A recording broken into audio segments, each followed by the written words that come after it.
Hello and happy St. Patrick's Day. I'm coming to you today with a short concert of Irish music. I started learning to play Irish traditional music back in October, just this past October of 2021. And I started teaching myself how to play Irish flute in the beginning of December. It's been a lot of fun, not only learning so many new tunes, but also learning the style and the tradition of Irish music. So today, instead of performing in my more formal living room, not that it's formal, but I decided to play in my kitchen for two reasons. Number one, it's green. What could be more Irish than my kitchen, especially today on St. Patrick's Day? But the other thing kind of has to do with the nature of Irish traditional music. One of the things that I've learned is that this tradition often takes place in pubs, sitting around a table. So instead of it being a formal music making event, it's very informal, kind of like a conversation. In fact, there's so much conversation. There's drinks. Now, I do have a drink, but this is not your typical Irish session drink. This is just a glass of water in case I need it. But this is a really very almost like foreign thing for me as a classical musician where, we're just definitely more formal and people sit and then they clap and all of that. So I love this challenge though of learning something brand new, especially at this point in my music career. And so what I'm going to do is share 4 sets of Irish music today. I'm going to start with a set of 3 jigs, and I'm only going to play them through 2 times. Usually in a session, we will play each tune 3 times before moving on to the next one. But since it's just me today, I decided that we would just do it 2 times through. If you're a musician who knows Irish music, definitely feel free to play along with me and maybe even video yourself playing along with my video. If you're an Irish dancer, I know we have a lot of Irish dancers in town here, dance along with me. I would love to have you do that. And maybe you're just a person who really likes Irish music. Today, everyone is Irish. I do happen to be Irish, but you don't have to be Irish to love this music and to join me in playing it. So we're going to do some jigs, some hornpipes, some reels, and you can just have this as your background as you're eating your Irish soda bread. So here's my first set. We're going to do a set of jigs. It will be Tobin's Favorite, Gallagher's Frolics, and the Kesh Jig. Remember, just 2 times through each tune if you're playing along. And this will be sort of a moderate tempo jig. I go to sessions where they play really fast. I'm not ready for that yet. All right, so here we go, Tobin's Favorite.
do by yourself. All right, so one of the things that has been really challenging for me as a classical musician is the way in which I've been learning these tunes. I've been learning by ear.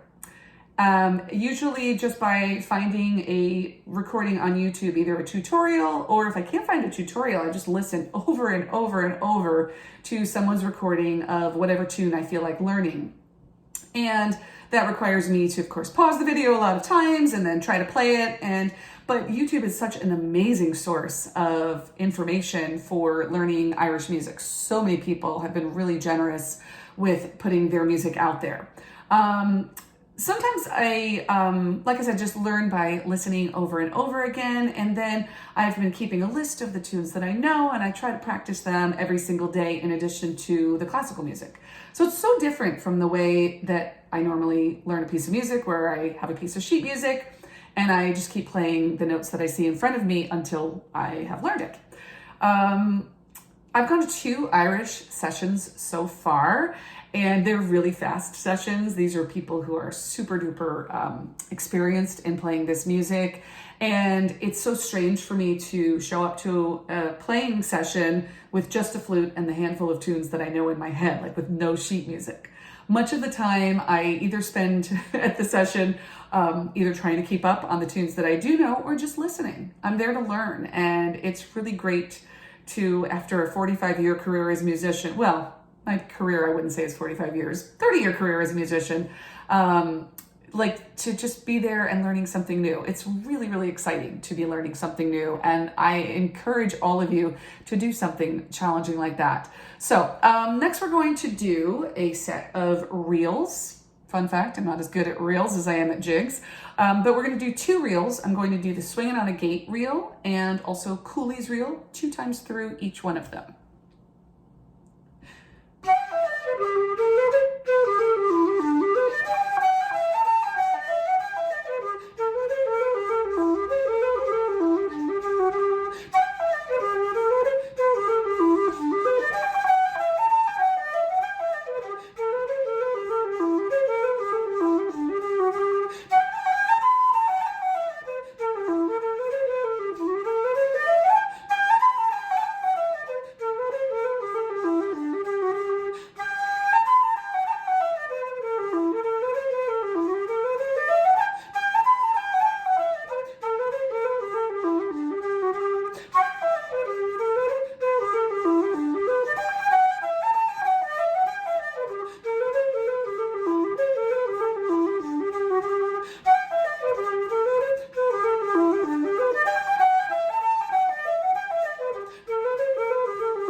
Those 2 are really difficult. I should mention that I recorded this video straight through. So while I'm not doing it as a live on any platform, I did record it live, and I'm not making any edits except for adding the captions that list the names of the tunes and the keys that I'm playing them in. So I say that because as I'm making mistakes, oops, sorry about that. So we're gonna do a set of hornpipes next. So the first hornpipe that I'm gonna do is called Off to California, and I dedicate this to my California-born husband, Lorne. This is a really fun little reel, and then we're gonna follow that with Harvest Home and the Boys of Blue Hill. Again, 2 times through each one if you're playing along. So here we go, Off to California.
optimistic with that said. Because there were definitely some mistakes in that one. But guess what? It really doesn't matter because the music is so good, and it's cheerful, and so I'm not editing it out. I'm gonna keep it. So when I look back at my Facebook memories today, I saw that it was 2 years ago today that I did a Facebook Live concert of Irish music. I did it on my silver flute. I was standing outside, and if you recall, 2 years ago today, we were just at the beginning of all of our quarantining and isolation. And when I listen back to my concert, because I do watch my own videos just for my own learning purposes, it was kind of funny to listen back to it and see that my style was all wrong. I was, reading out of a book. I was basically just sight reading because I sort of threw the thing together at the last minute. But I don't think it mattered because, again, the comments that I got, it brought so much cheer to people in a very uncertain and, quite honestly, frightening time because none of us knew what was really happening, and it was kind of scary. That is the power of music. And this is why I've dedicated my life to being a musician. As a classical musician, I don't have like hordes of adoring fans that are paying me loads and loads of money. I just don't get that as a classical musician. But every time I play, I always get people who say, you know what, that was really nice. And I enjoyed that. And it made me forget my troubles for a while. Music has that power. Doesn't pay my mortgage, hearing those comments. But you know what? I wouldn't trade my life as a musician for anything. So before I play my last set, I want to say that if anyone is watching this and you know how to play an instrument and you'd like to come along with me on this wonderful journey of learning Irish traditional music, I'd love for you to let me know, especially if you're local to me. I think it'd be really great for us to have our own local Irish session, and maybe one that is a slow session and is for beginners. I do trust my own ability as a music teacher. I've been a private flute instructor for 30 plus years. So I do trust myself to be able to stay a little bit ahead of the game and be able to teach tunes and just to sort of share the love of all of this. So if you want to learn along with me, let me know. I would really love to have you learn with me. So we're going to finish with 3 jigs. The Calavel jig, Willie Coleman's jig, and the Rose in the Heather. I'm not going to lie, I am getting a little bit tired. My brain is getting distracted, so hopefully I'll be able to get through these without any mistakes. The Rose in the Heather is especially kind of particularly special to me because it's the first one that I learned by heart and by ear, and so hopefully I don't mess it up, but I shouldn't say that to myself. I'm gonna do just fine. How about that? So, Calavel, Willie Coleman's, and Rose in the Heather 2 times through.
So thank you for watching, even for a little bit, and happy St. Patrick's Day, everyone.